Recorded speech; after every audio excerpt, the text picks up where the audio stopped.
نماز کے واجبات جو ہیں اصل میں ان چیزوں کو کہتے ہیں کہ جو نبی کریم صلی اللہ علیہ وسلم کے عمل متواتر سے ثابت ہوتے ہیں، لیکن ان پر سختی فرض اور شرط کے برابر نہیں ہوتی. لیکن یہ واجبات جو ہے نا یہ سنتوں سے اعلیٰ ہوتے ہیں کہ سنتوں پر نبی کریم صلی اللہ علیہ وسلم کی نرمی ہوتی ہے اور واجبات پر نرمی نہیں ہوتی، سختی ہوتی ہے، لیکن وہ سختی فرائض کے برابر بھی نہیں ہوتی، ان سے کم ہوتی ہے، سنتوں سے زیادہ ہوتی ہے، یہ درمیان میں ہوتے ہیں.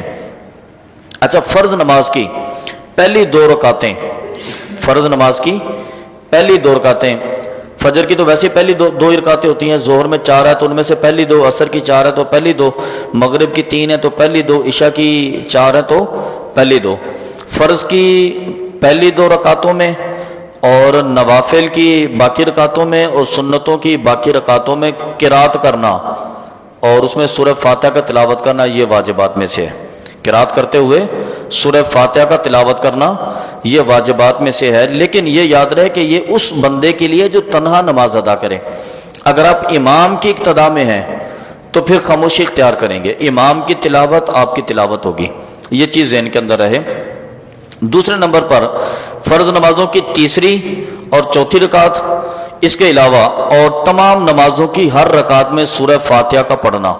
یہ میں نے وہ پہلے شرط کے ساتھ ساتھ واجب کے ساتھ اس کو متصل کیا تھا کہ سنتوں کی 4 رکعتوں میں اور نوافل تو 2 رکعتیں ادا ہوتی ہیں، واجبات کی 3 رکعتوں میں، اور اگر کوئی واجب 4 رکعت نماز نفل ادا کر رہا ہے تو اس کی بھی 4 رکعتوں کے اندر سورہ فاتحہ کا تلاوت کرنا واجب ہوتا ہے.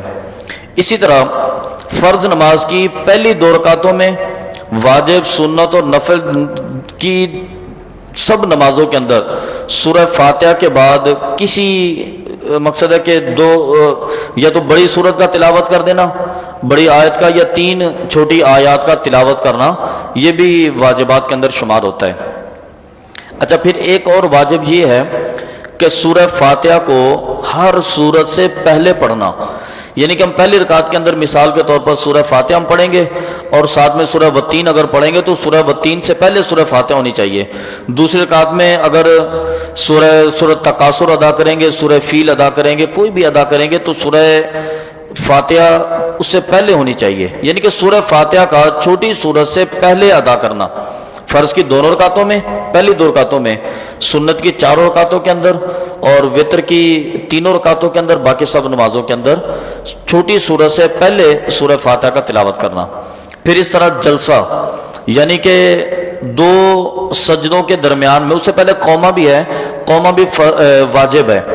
رکوع سے کھڑے ہوئیں گے اور سجدے میں جانے سے پہلے یہ جو قیام ہے یہ قیام قومہ کہلاتا ہے. تھوڑی سی دیر کے لیے سمع اللہ لمن حمدہ ربنا لک الحمد کہتے ہوئے جب آپ کھڑے ہوں گے نا تو وہ واجب ہے.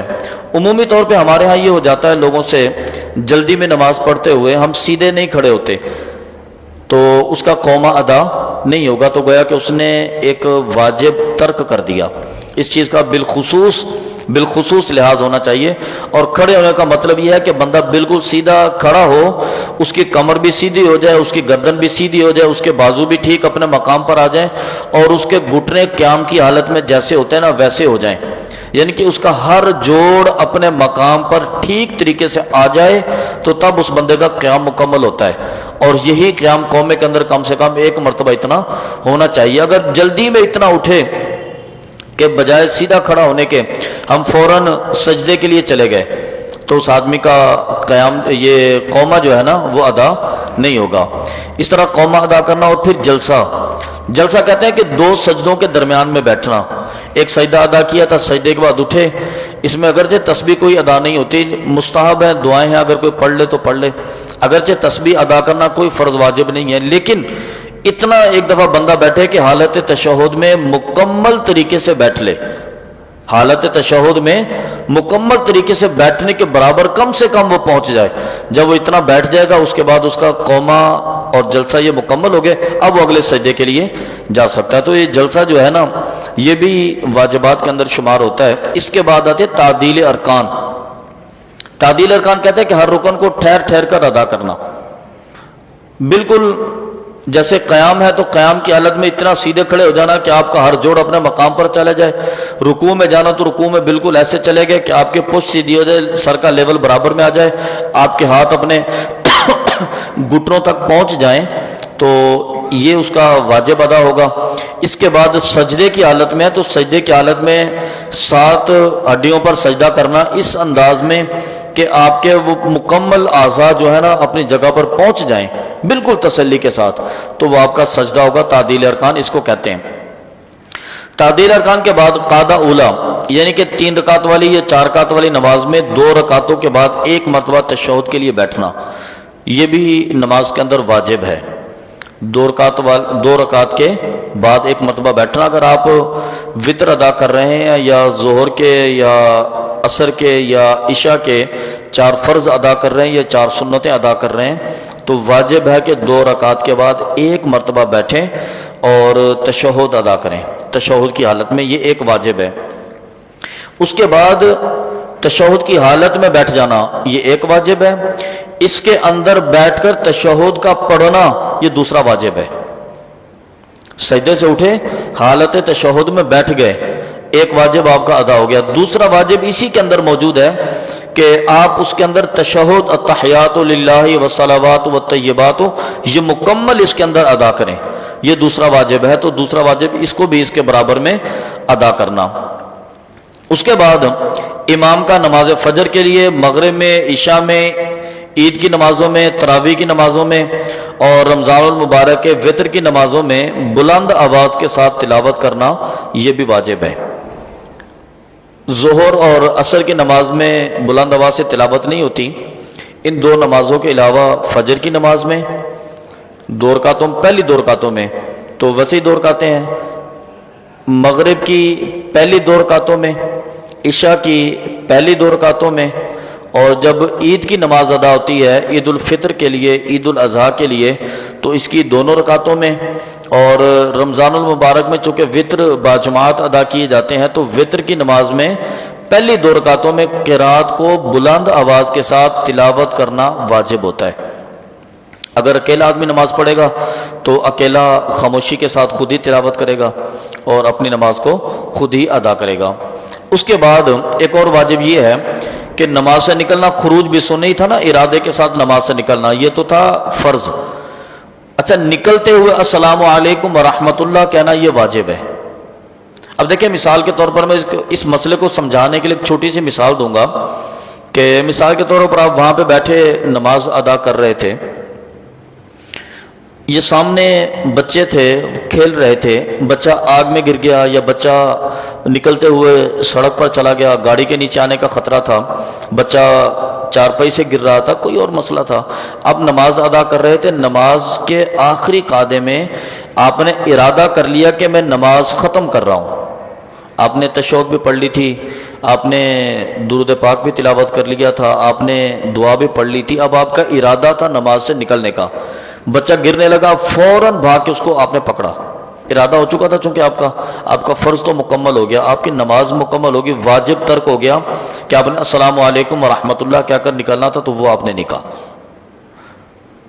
مسئلے کی نوعیت یہ سمجھ میں آگے ہوگی نا کہ خروج بسنی، نکلنے کا ارادہ کرنا یہ فرض ہے نماز کے اندر، اور نکلتے ہوئے السلام علیکم ورحمۃ اللہ کہتے ہوئے دائیں طرف سلام پھیرنا، پھر بائیں طرف سلام پھیرنا، یہ نماز کے واجبات کے اندر آتا ہے۔ اسی طرح جب آپ نے نماز کے فرائض اور واجبات سیکھ لیے تو اب ایک مسئلے کی میں دوبارہ وضاحت کرتا چلوں، میں نے جیسا کہ عرض کیا تھا کہ نماز کے اندر مطلقاً قرات کرنا فرض ہے، اور فجر کی فرضوں کی پہلی 2 رکعتوں میں اور سنت کی 4 رکعتوں میں، وطر کی 3 رکعتوں میں اور نفل کی ہر رکعت کے اندر سورہ فاتحہ کا تلاوت کرنا واجب ہے۔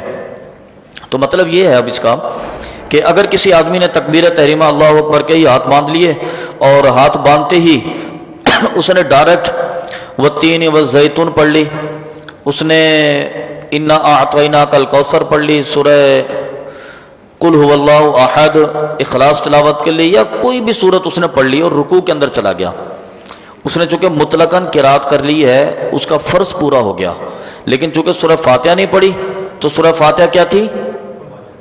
اس کا مطلب ہے یاد ہیں چیزیں، تو سورہ فاتحہ کیا تھی؟ اب واجب ترک ہو گیا، صحیح ہے نا؟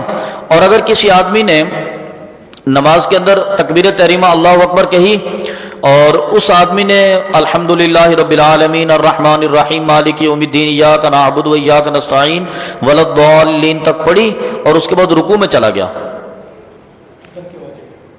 تو ترک واجب، مطلقاً قرات ہو گئی ہے، مطلقاً قرات بھی ہو گئی یہاں پر، تو سورہ فاتحہ بھی ادا ہو گیا۔ اب چھوٹی سورت کا ملانا پہلی دو رکعتوں میں چونکہ فرض تھا، واجب تھا، اس کا ترک واجب ہو گیا۔ تو اس لیے ان چیزوں کی تفصیل ساتھ ساتھ ہوتی چلی جائے گی، یہ ایک دوسرے سے منفرد ہو جائیں گے۔ تو یہ نماز کے فرائض تھے، نماز کی شرائط تھے، نماز کے واجبات تھے۔ اچھا، واجب کا حکم یہ ہوتا ہے کہ اگر کوئی شخص واجب کو ترک کر دے تو اس کی نماز واجب الاعادہ ہوتی ہے، اور اگر کوئی جان بوجھ کر چھوڑ دے پھر اس کی نماز باطل ہو جاتی ہے۔ اگر کوئی بھول کر ترک کر دے، کسی سے بھول کے چھوٹ گیا، اس کی نماز مکروہ تحریم میں واجب الاعادہ ہوتی ہے، اور اگر اس کے آخر میں سجدہ صاحب کر لے تو اللہ رب العالمین کی بارگاہ سے امید ہوتی ہے کہ اللہ تبارک و تعالی اس بندے کو پورا اجر عطا فرمائے گا، اور اگر کسی بندے نے اس کو واجب سمجھ کر حقیر سمجھ کر چھوڑ دیا تو اس کی نماز باطل ہوگی، اب اس کو نئے سرے سے نماز ادا کرنی ہوگی۔